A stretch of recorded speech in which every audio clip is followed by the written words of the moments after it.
Hi, Katim Hera! Andyan pala kayo! So ngayon pag-uusapan natin, ano nga ba ang bullying?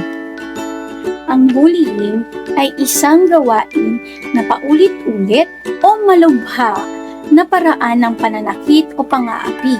Maaaring maging pisikal, verbal, emosyonal, o maaari ding maging cyberbullying. Ang bullying ay hindi simpleng biro, pang-aasar o katuwaan lamang. Para sa taong nakakaranas nito, ang bawat masakit na salita, panlalait, pagbabanta at pananakit ay maaaring mag-iwan ng sugat na hindi nakikita ng mata. Kapag ang isang bata o estudyante ay palagi binubuli, maaaring unti-unting bumaba ang kanyang tiwala sa sarili. Maaari niyang maramdaman na wala siyang halaga, na may mali sa kanya o hindi siya katanggap-tanggap sa ibang tao.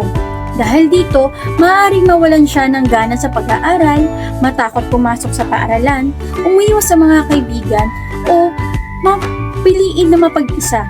Maaari ring bumaba ang kanyang performance sa klase at mawala ang interes niya sa mga bagay na dati niyang kinagigiliwan. Lamang emosyon ang naaapektuhan ng bullying.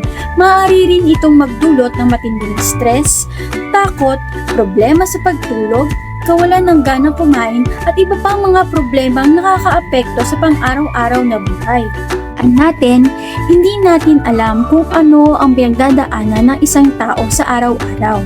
Kaya, bago tayo magsalita, mag-post, mag-comment o gumawa ng biro tungkol sa ibang tao, itanong muna natin sa ating sarili. Paano kung sa akin ito ginawa? Matutuwa ba ako o masasaktan? Piliin natin maging bahagi ng solusyon, hindi ng problema. Be kind, speak up, stand for others. Dahil ang respeto ay libre, pero ang epekto nito ay maaaring tumagal habang buhay. Ako si Ate Hera at your service, nagpapaalala na sa mundong puno ng paghuhusga, piliin natin maging dahilan kung bakit may isang taong muling maniniwala sa kanyang sarili. Bye!